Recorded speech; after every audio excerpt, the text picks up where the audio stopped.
All right, welcome back. I'm Dan Fulkerson. This is episode 2 of Lemons to Lemonade. It's a podcast trying to highlight, perspective shifts, trying to highlight people that have gone through traumatic events, people that have gone through traumatic life instances, and they've come out the other side not only happier and stronger, but just in a better place in life, and how they were able to transition to that place, and the things that helped them get through the hardest parts and the hardest pits of the battle. And I have my friend Marco here. Marco is the man. He's going to kind of introduce himself, walk you through exactly, what he does in life, how we met, and then more importantly, and, to the point of this podcast, what he's been through in life and what you've gone through, and, some of the things that you've overcome that a lot of people, thank God, will never have to deal with, and how it's made you a stronger person. Yeah. So definitely. That's what I kind of wanted to just, the whole point of this is helping people gain perspective, especially right now. There's a lot of people going through a lot of hard things. My belief is that perspective can get you through just about everything. And so I just wanted to kind of share your story with people. 100%. Appreciate you for having me on. Of course. Just to touch on perspective, I think that's everything as well. I mean, there's always going to be someone in a worse situation than you. So making sure that, when you feel like you're in a bad place, realizing that completely changes the game. And so I 100% agree. Perspective is everything.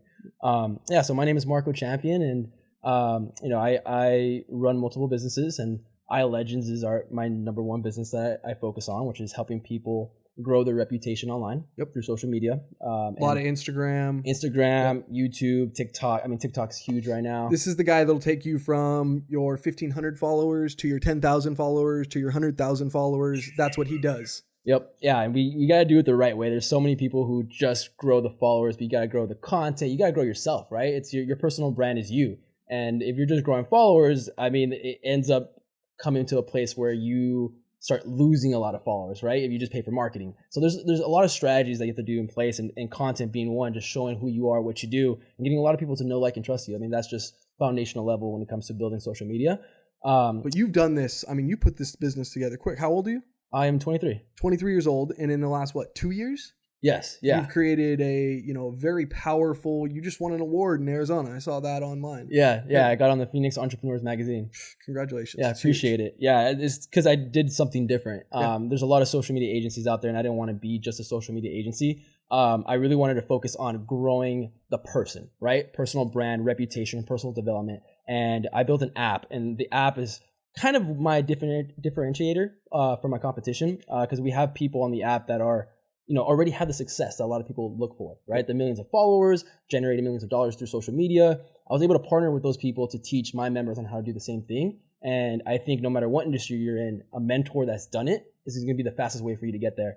And so that's been my number one differentiator. That's why I was on the magazine. It's been a couple of years, and there's definitely a story that starts, how I got into this from the beginning, and how I, realized that social media is the vehicle to blow up my businesses, because I'm an entrepreneur at heart. Social media is just a vehicle to be able to get my message throughout my businesses out there. And you and I met, I think I was speaking at an event.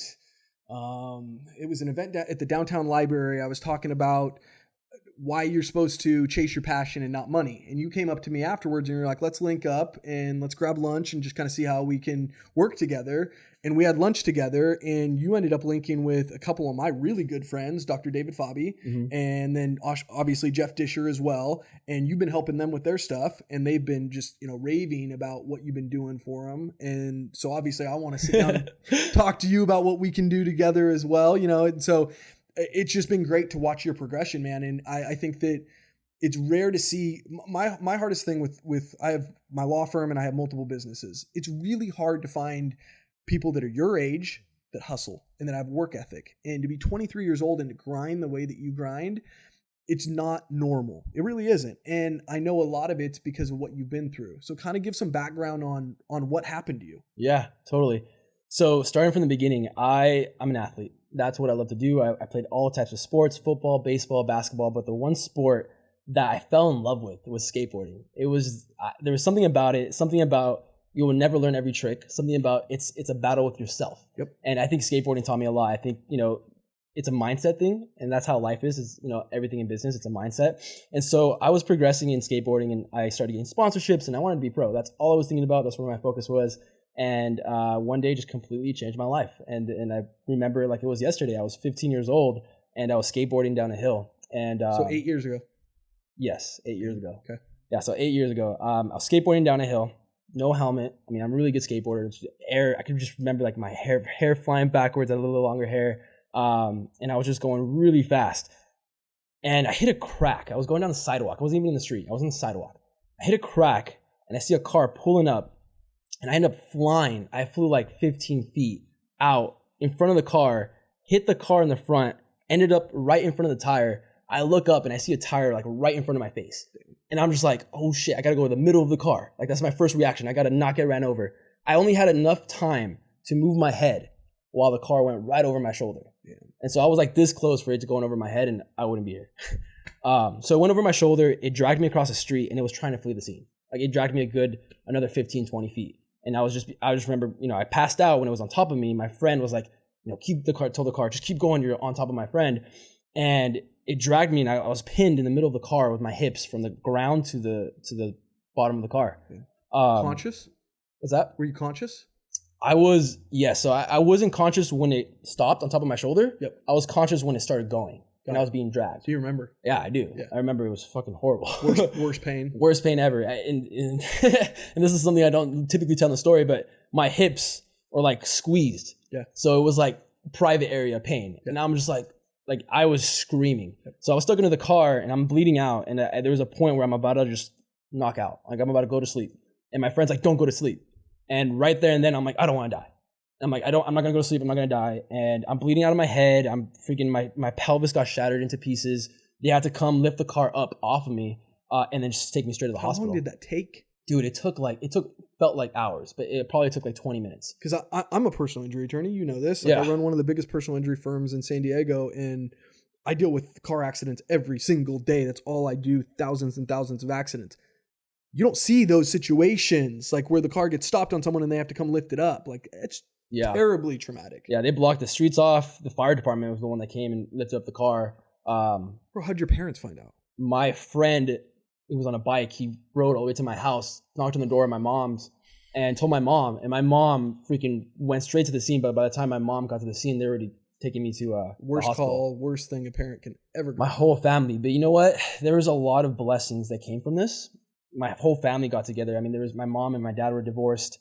My stepmom was like a big old battle. Everyone was just love. Yep. Everyone was like, just Marco, okay. Yep. Which, now looking back at it, that's what kind of molded now everybody being good. Yep. But yeah, so that happened. I remember going to the hospital and it was crazy because I pray. I'm not religious, but I'm very spiritual. Yeah. And I prayed and I pray to God, my higher self. And I just remember being answered with an energy. I was just like an energy of like, you're going to be okay. You're going to do this. And I remember just being in the hospital, not screaming because the worst pain was when I was under the car. Yeah. As soon as it was lifted up, it felt like there was a lot of pain, like that was got off of me. So I see everybody screaming in where I'm at in this ER emergency room, and they didn't know how bad it was because it was all internal. Yep. My leg was longer than the other, but that's the only thing you can see on the outside. As soon as they took the x-rays, and I'm like, once they moved me over to one side, I'm screaming. As soon as they took the x-rays, everyone rushes to me. The doctor's like, I'm so sorry I didn't do this earlier. Puts pain medicine into me and I pass out. Yep. And you shattered your pelvis in multiple places. Bladder was damaged, shattered my pelvis. My spine was broken. Lower spine. What part of your spine? L5. Yeah, spine. So the very bottom. Very bottom. Yeah. And so the nerves were damaged to my legs. I couldn't walk. Like I had a drop foot, so I couldn't move my foot. You have to do a spine fusion surgery? Yeah, I had to do a fusion.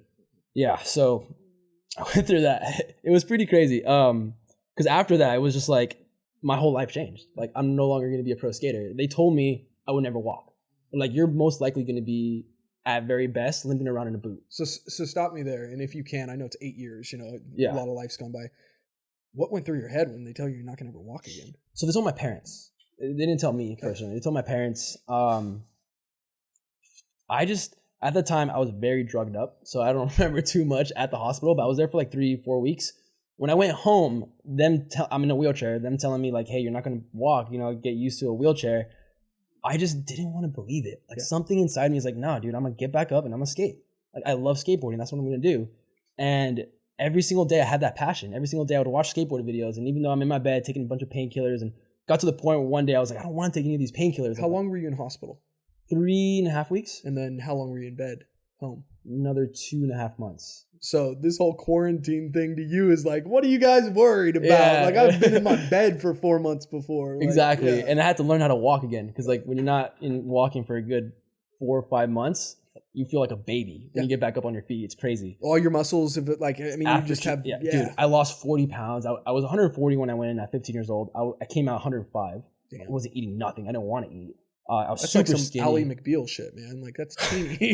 Dude, it was a lot of weight I lost, dude. And I weighed 105 pounds when I was in like 6th grade. I know. It was stupid ridiculous how much weight I lost. And I was super pale. I remember going back to school after the months after I recovered, and the doctors being like, you know, you were able to walk again. Because I remember I was every day trying to move my toes. And one day I just saw a little movement. And then it started becoming more of the movements, and I started getting nerve control back. And so that's when I went to the hospital, and I had another surgery. I remember I had like two to three surgeries actually, so long ago. But yeah, so when I went back to school, I was this kid who lost all this weight, super white, acne all over the place because I had all these painkillers making me break out. Yep. And I went into depression mode. Everyone looked at me different. They're like, oh fuck, this guy does not look the same. Like, yeah. So I went into this depressed state for like 2 years. And the one thing that I found, so normal with those type of injuries too. Yeah. Man. Like, that's, people don't understand it when it comes to those type of accidents, that the physical injury is one thing, but the human body and human nature is, you know, we're strong as humans. And so we'll eventually get over that physical pain. Mm-hmm. The mental anguish, the PTSD, the emotional trauma, that's the shit that fucking leaves a scar for a long time. And people don't get it. You hear these stories, you can't put yourself in that position. You can't, like, you can just hear it and it rolls off. It's kind of like, you know, right now with the virus, you hear about these numbers of people, but they're just numbers. They're not humans. Mm-hmm. Once you've gone through something that you've gone through, it changes your life. Yeah. Yeah, definitely. It changed my life, and at that time, I asked why me, but now I'm so grateful for it because of everything that's happened from that. What was the switch? Meditation. So, but walk me through. So you're 15 years old, mm-hmm. You go 4 months of rehab, 5 months of rehab.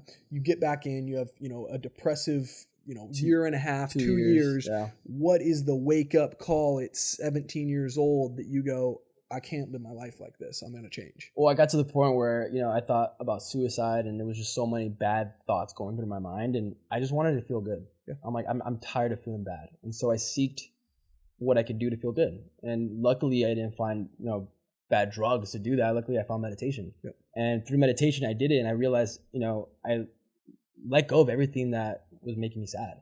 And I felt finally good for the first time. And I just did it just because of that. Yep. I wasn't doing it for any insight or knowledge, which then came. Yep. Because I meditated for like 5 hours a day for 3 months. It was ridiculous. I was on guided meditations, just going 5 hours straight. I was locked in my room doing this. And then after 3 months, I was just smacked with a purpose. Yeah, just so much insight, so much clarity, so much. I'm here for a reason. Yep. And my accident was that I guess that story that's going to help other people stay motivated. Because if I was able to stay motivated when they told me I'm not going to walk, and I can now walk, then other people can stay motivated doing whatever they set their mind to. Damn straight. And that was like my motivation. I got so much energy from it, and I started a brand. So once the switch happens, yep. You have that, you know, that change. You start iLegends how long afterwards? So I started Motive right after. That was my first brand. It was a motivational lifestyle brand. It's basically for that message. Do anything you set your mind to. You can stay motivated. You'll make sure it happens. So I created a clothing brand. It was bamboo apparel. Everything was organic and sustainable. I was super passionate about it. I was pushing it out. I love skateboarding, so I started doing skateboards, bamboo skateboards with the Motive name on it. And so I started grinding on that for like a good 2 years and realized I need to know social media. Like social media is it's a vehicle to get my brand out there. And so I started seeking mentors, and I found this one mentor, and this story is actually pretty crazy because this guy, he owned a record label, and he was, you know, 150,000 followers. He was generating good money, and he sold me on some social media stuff. It's a follow, unfollow type of stuff, the thing I started my business with, and now we've grown to something completely different. So he sold me on it, and at the time, I'm doing whatever I can to make money. I'm like, I need to continue feeding my brand. And I was doing Forex, you know, the foreign exchange market. Yep. So I gained a relationship with the guy and asked him to invest $6,000. And he did, because we gained that relationship over a few months, and I showed him some results.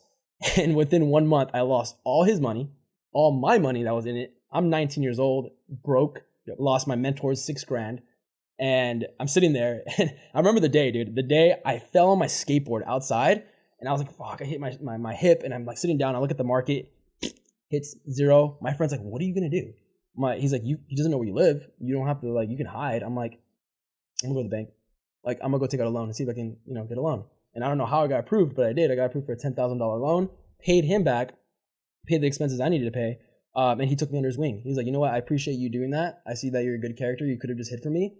Like, I'm gonna show you what I do. And he was creating 6 figures through the DMs on Instagram alone by himself. Got it. And I'm like, yeah, I need to figure this out. I need to do this. And so I started utilizing some of the tactics he taught me for my brand motive. I started getting some sales. I started going up to $2,000 a month in revenue, nothing crazy, for a clothing brand. Yeah. And I didn't like the music industry. It was so cutthroat. I saw some people getting fucked over, and I wanted to create something that helped people like me, people that were on a mission to achieve something that's bigger than themselves. So that's when I started kind of branching off and created iLegends. Got it. And at the time when I started branching off a little bit, creating iLegends, I was actually doing sales for him. He showed me how to do sales, and I was selling stuff, but I was selling stuff that wasn't fully being, Pause delivered. Just for a minute, because I think this is something that's really important. So you didn't have family backing, a bunch of money in a bank account given to you. You basically started this from nothing. Yeah.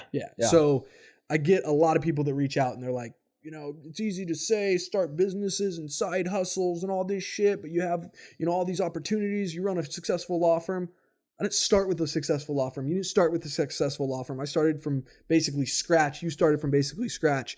There are no excuses in 2020 with the internet available to all of us. Sure, there's advantages, disadvantages. Some of us start in different places in life, but hustle is fucking hustle, right? Totally. And if you want it bad enough, you can grab whatever you want. And that's why I was pausing you, because I just think it's an important thing. Everyone's going to look at this and go, yeah, but I'm sure he had. No, you built a, hundreds of thousands of dollars in business at 23 years old off of hustle, right? Like that's what it is. That's what it is.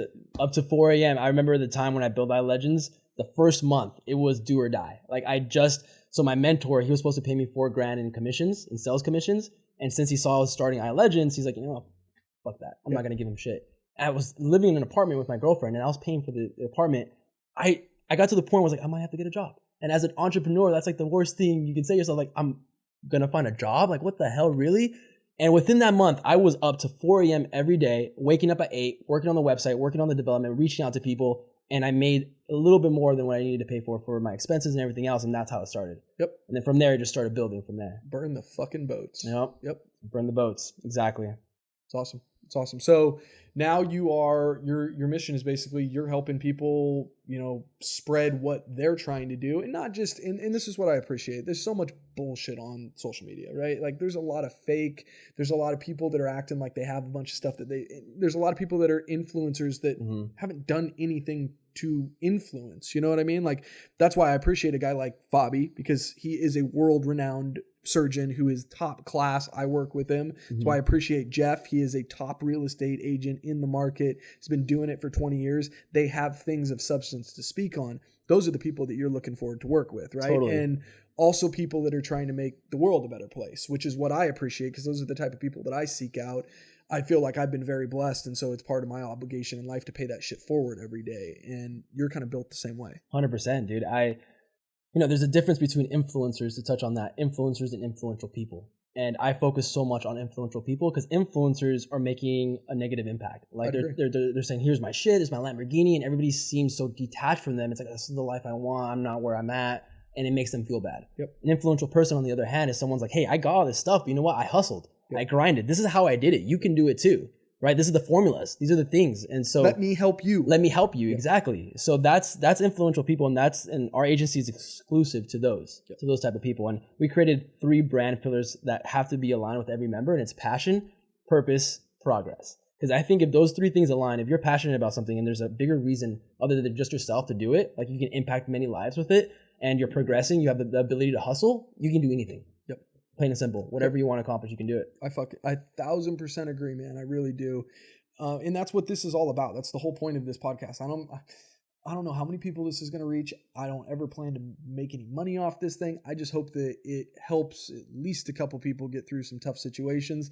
That's why this guy's on here. He's a rescue. He had the worst 4 years of his life. We rescued him about 2 months ago, and now, he's a different dog. So it's all perspective, and we all go through some tough shit in life, and it's important that we can pick ourselves up and come out the other side stronger, tougher, better, and in the place where we can help other people get through that. Definitely. And I wanted you to kind of leave us with what's your biggest message to people that are going through right now, either a difficult medical situation where they're in pain every day, or they're where you were when you got to the place where your pain was under control, but you're still dealing with emotional trauma, and people are thinking about suicide and people are going through depressive events. What would be your advice to someone that's going through that right now?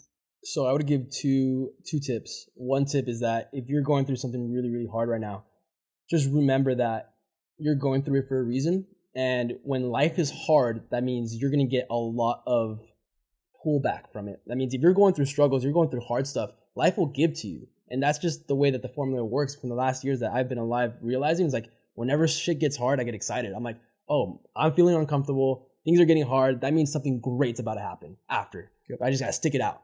And so sticking it out for that is one. And the second thing, the thing that helped me was meditation. It completely centered me and aligned me to realizing that nothing matters. This pain is it's not me, right? Like I am this being, this energy being, and if everything's energy, which it is, E equals MC squared, Einstein, all that stuff, then you can start realizing that you could heal yourself. Like it's not the medicines, it's not the doctors, it's you. You heal yourself. You just got to make sure that you tap into the right energy. It's awesome. I really appreciate it, man. I really appreciate you coming on. If anyone wants more information, I'm going to have, all Marco's information, all the I Am Legends information.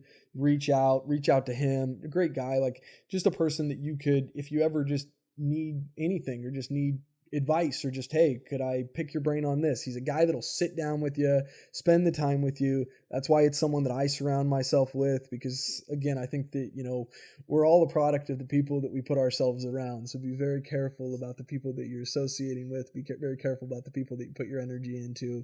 But that's why I love, Marco, and I appreciate him coming on. I really do, man. I think it's a powerful message, and thank you for being here today. Of course. Yeah, I appreciate it for letting me share it. Of course, bro. Of course.